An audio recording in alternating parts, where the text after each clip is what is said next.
Another first, Alex, from Donald Trump today. That would be history already in the building tonight, as President Donald Trump becomes the first sitting U.S. president ever to attend a Super Bowl game live. Now, how was the reception he received? I've played some clips of him being cheered. All the clips I've seen have seen people cheering, players running to him to shake his hand.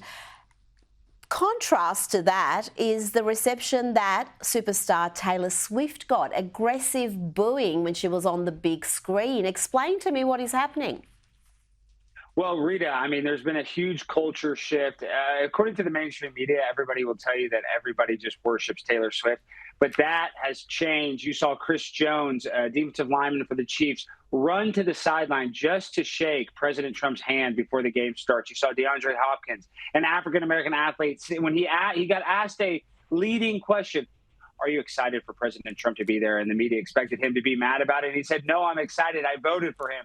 So the shift is happening right before our eyes, and it's unbelievable. It's a great thing to watch.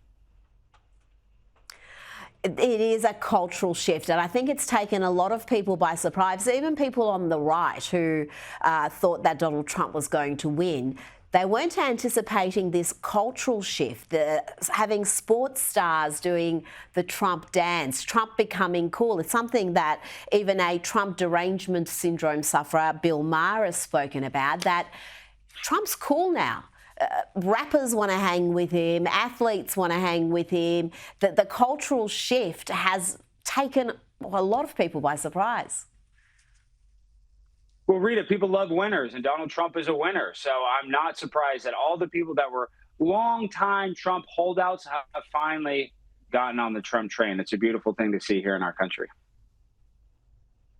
Now, we'll get to some polling numbers shortly, and they're interesting indeed. But I've got one last thing to show you from the Super Bowl. Every year, the ads are a highlight. Millions and millions are spent to come up with the best ads every year. This year, the Secret Service put out a recruitment ad produced by Hollywood director Michael Bay. It's quite something. Have a look. America was founded on an idea of freedom. America's always stepped forward in time of need throughout our short but powerful history. Ask not what your country can do for you. Ask what you can do for your country. Tear down this wall. We've been there for all of it.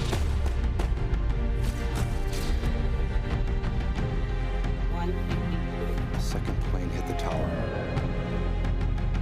Our heroes are humble. They have an inner pride to keep this idea alive.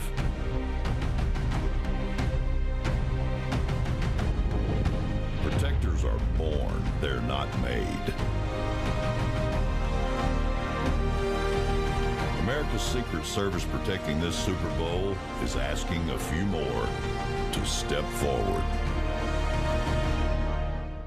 It's all about patriotism. It's the sort of ad we didn't expect to see anymore on TV, certainly not a Super Bowl ad like that.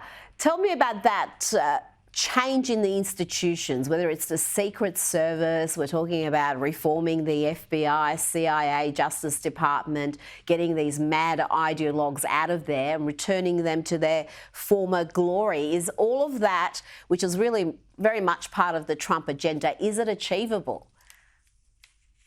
Well, I do think it's achievable. And listen, the Secret Service, they have to do a total overhaul of their public relations because we've lost faith in them. When you saw Donald Trump get shot in his ear and you saw a few women, they didn't even know how to take out their gun from their holster.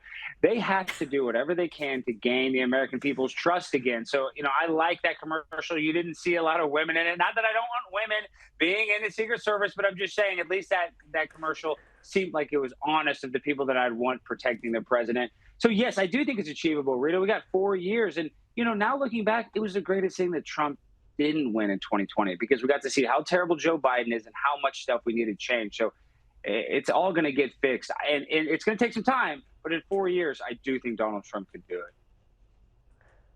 I think you make an excellent point there. And I mean, no one would have said that back then who was in the Trump camp, but in many ways that loss was a blessing because it really opened their eyes to just how deep the bureaucracy issues are, how much they were white-tainted and the corruption that exists in DC. And they had 4 years to carefully formulate a plan to overcome all that. And you wonder if they won in 2020, whether it was going to be really any different from the first term, where every step had just so many hurdles in front of it.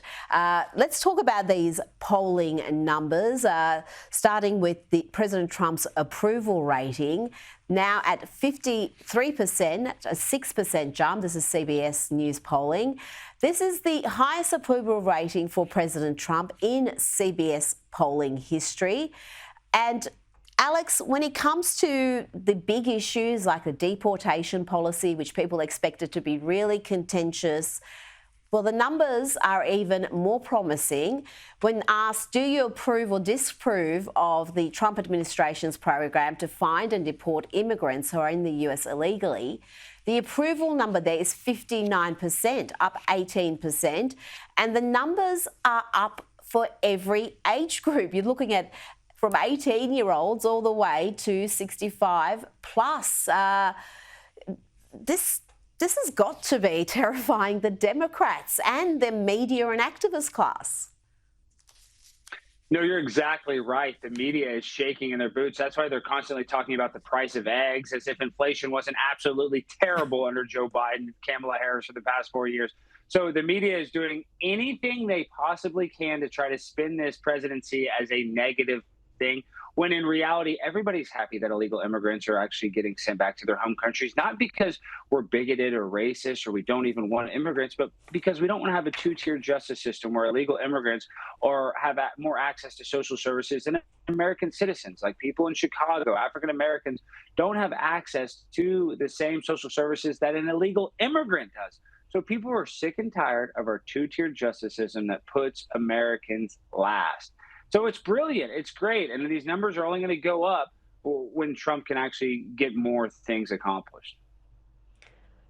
Well, this next poll should really terrify the Democrats.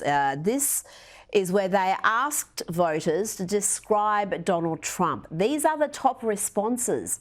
Have a look at the list. This is the top ones. This isn't just the positive ones. 69% tough, 63% energetic, 60% focus, 58% effective. The top responses are all positive. They're all traits you want in a president. So despite the overwhelming negative response to every policy, whether it's the border, whether it's deportations, whether it's USAID, and we've got to talk about that, the public seems to be disregarding the noise, the hysteria from the media and the activist class, and saying, so far, we like what we see. Oh, 100%. And honestly, Donald Trump's very tough, but his energy is just unmatched. A man at his age, the way that he moves and travels on a daily basis is unlike any 20-year-old. Anybody in their prime cannot have the same level of energy as Donald Trump. So people notice that. I would put, and I'm not trying to kiss his dairy hair, but I would put smart, because he's a brilliant guy, and they do not give him enough credit for how smart Donald Trump is. So that would be my number one adjective when it comes to the president. Well, I've got to say, I've been surprised by how easily he's been able to get what he wants, whether he's talking with about Canada or Mexico or Colombia. He makes a threat.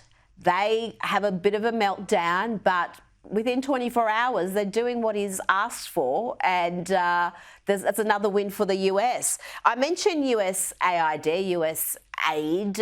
that is becoming a big issue. The Democrats are doubling down, saying the funding here is necessary, it saves lives, it is not wasteful, it's not corrupt. But the more we learn about where American taxpayers' money has gone around the world with this program, I think the more dangerous it is for the Democrats to defend it, Alex. Oh, 100%. I mean, they're making Sesame Street in Iraq. They're doing gender studies in countries where women aren't even allowed to drive a car. So It's just absurd the money that we've wasted trying to indoctrinate foreign countries when people here in America are struggling every day. So, yeah, there's no excuse for the USAID program. Alex Stein, thanks for your time tonight. Always a pleasure. Thank you for having me, Rita. Talk to you again soon.